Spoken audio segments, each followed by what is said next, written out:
வணக்கம்.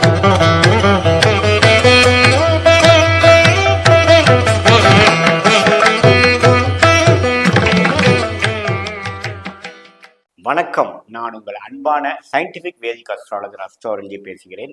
நல்லது நினைப்போம், நல்லதே நடக்கும். தொடர்ந்து நம்மளோட வீடியோஸ்லாம் பார்த்துட்டு இருப்பீங்க நம்புகிறோம். சயின்டிபிக் வேதிக் அஸ்ட்ராலஜி முறை, அதாவது அறிவியல் சார்ந்த ஜோதிட முறை எப்படி இருக்குன்னா, எந்தவித மூட நம்பிக்கைகளையும் போகாமல், பரிகாரத்துக்குள் போகாமல், உள்ளது உள்ளவாறு மிகைப்படுத்தாமல் பார்த்துட்டு இருக்கோம். எப்படி ஒளி தத்துவம், எப்படி கர்மா நம்மளோட வாழ்க்கை சம்பவங்களாக செயல்படுத்த உதவுகிறது அப்படிங்கிறத நம்ம துல்லியமாக பார்த்துட்டு இருக்கோம். அந்த அடிப்படையில் இந்த வீடியோவில் நம்ம பார்க்குறது மீனராசிக்காரர்களுக்கு தமிழ் புத்தாண்டு 2024 பலன்கள் எப்படி இருக்க போகிறதுங்கிறது பார்க்க போகிறோம். அதற்கு முன்னாடி நம்மளுடைய வீடியோஸ் சேனலை ஃபஸ்ட் டைம் வரவங்களுக்கு கண்டிப்பாக சப்ஸ்கிரைப் பண்ணிக்கங்க, பெல் ஐக்கான் கிளிக் பண்ணுங்கள், ஃப்ரெண்ட்ஸ் அண்ட் ரிலேட்டிவ்ஸ்க்கு ஷேர் பண்ணுங்கள்.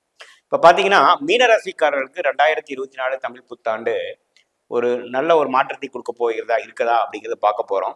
இப்போ பார்த்தீங்கன்னா மீனராசி ராசிக்குள்ளேயே ராகுவும் 7ஆம் இடத்தில் கேதுவும் 12ஆம் இடத்தில் விரயசடியாக சனியும் நீடித்திருக்க போகிறார் இந்த 12 மாதங்கள்.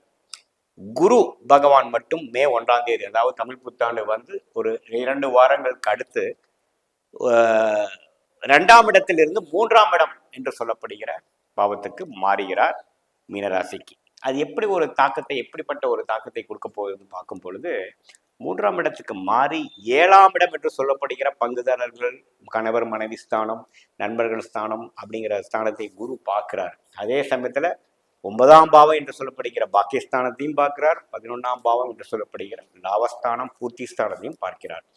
ஸோ இத்தகைய ஒரு பயிற்சி நல்ல ஒரு பலனை கொடுக்கக்கூடியதாக கண்டிப்பாக உண்டு. என்றால் குரு பார்த்தீங்கன்னா இருக்கிற இடத்தோட பார்க்குற இடத்துக்கு தான் அதிக பலன் கொடுப்பார். குரு பார்த்தால் கோடி நன்மைன்னு சொல்லுவாங்க. ஸோ எந்த இடத்த அவர் பார்க்குறாரோ அந்த இடத்த கொஞ்சம் அதிகப்படுத்துவார், வலுப்படுத்துவார் என்பதுதான் உண்மை. அதான் ஜோதிடத்தோட அடிப்படை. ஸோ அப்படி இருக்கும் பொழுது அந்த ஒளி கிரகமாகிய குரு 7ஆம் இடம் என்று சொல்லப்படுகிற கணவர் மனைவி ஸ்தானம், பங்குதாரர் ஸ்தானம், கஸ்டமர்ஸ், கிளையண்ட்ஸ், நண்பர்கள் என்று சொல்லப்படுகிற நம்ம அன்றாட வாழ்க்கையில யாரை சந்திக்கிறோமோ அந்த பாவத்தில் கேதுங்கிற ஒரு பாவகிரகம் இருந்து இதுவரைக்கும் கொஞ்சம் பிரச்சனைகளும் பிளவுகளும் கொடுத்துட்டு இருந்த ஒரு காலகட்டத்திலிருந்து குரு பார்த்ததுனால் ஒரு நல்ல நன்மை பயக்கக்கூடிய விஷயங்கள் உண்டு. அது முதல் பாயிண்ட் நீங்க தெரிஞ்சுக்கணும். அதாவது இதுவரைக்கும் நம்ம நண்பர்கள் விஷயத்திலேயோ, ஒரு பார்ட்னர்ஷிப் விஷயத்திலேயோ, குடும்பத்திலேயோ ஒரு நிம்மதி இல்லை, ஒரு கருத்து வேறுபாடு இருக்கு, எதிர்மறையான எண்ண ஓட்டங்கள் இருக்கிறது, ஒரு எதுவுமே சுமூகமாக போய் ஒரு ஃப்ளரிஷ் ஆகிற மாதிரி இல்லைங்கிறவங்களுக்கு ஒரு நல்ல மாற்றத்தையும், அந்த எதிர்மறையான விஷயங்கள் குறைந்து ஒரு நல்ல தாக்கத்தையும் ஒரு நல்ல அசோசியேஷனும் நீடிச்சு அதை கொண்டு ஃபியூச்சரில் நம்ம லாங் ஸ்டாண்டிங்காக போகக்கூடிய அமைப்பு கொடுக்குதுங்க. ஒரு புதிய தொடர்பு, நல்ல தொடர்பு அது நம்மளை ஜெயிக்க வைக்கக்கூடிய அமைப்பு உண்டு. அதே சமயத்தில் நம்மளுடைய பாக்கியம், நம்மளுடைய பூர்வ புண்ணியம், அது மாதிரி நம்மளுடைய அப்பாஸ்தானம் என்று சொல்லப்படுகிற 9ஆம் வீடு இருக்கு இல்லைங்களா, அதுலேயும் பார்த்து அப்பா தகப்பனார் விஷயத்தினாலும் அவங்க மூலமாக வரக்கூடிய சொத்து விஷயத்திலையும் நல்ல ஒரு மாற்றத்தையும், இது வரைக்கும் தடைகள் இருந்ததில் ஒரு நல்ல மாற்றத்தை கொடுத்து தடைகளை நீங்கி கொடுக்கக்கூடிய அமைப்பு கண்டிப்பாக 9ஆம் பாவத்தை குரு பார்ப்பதனாலையும் வருதுங்க. அதே சமயத்தில் 11ஆம் வீடு என்று சொல்லப்படுகிற லாபஸ்தானத்தில் இதுவரைக்கும் நாம் கடந்த ஒரு வருஷமாக ராசிக்குள்ளேயே ராகு இருந்து பல பிரச்சனைகள் மேற்கொண்டு பல மனக்கலவைகள், சஞ்சலங்கள், இக்கட்டான சூழ்நிலை இருந்து நம்ம சில முயற்சிகள் செய்ததுக்கு வேணுங்கிற பலனை கொடுக்கக்கூடிய ஒரு ரிசல்ட், அறுவடை செய்யக்கூடிய அமைப்பு கொடுக்கக்கூடிய ஒரு காலகட்டமாக இந்த தமிழ் புத்தாண்டு மீனராசிக்காரர்களுக்கு உண்டு. ஏன்னா இது வரைக்கும் பார்த்தீங்கன்னா அது 10ஆம் வீடுங்கிற தொழில் ஸ்தானத்தில் பார்த்து ஃபோக்கஸ் தான் பண்ணிட்டு இருந்தார். அதை செய்யணும், இதை செய்யணும், பல விஷயங்களை நீங்கள் தொழிலுக்காவோ வேலைக்காவோ செஞ்சுட்டு இருந்ததுக்கு பண்ணிட்டு தான் இருந்தீங்களோட ரிசல்ட் நம்ம எதிர்பார்க்கல.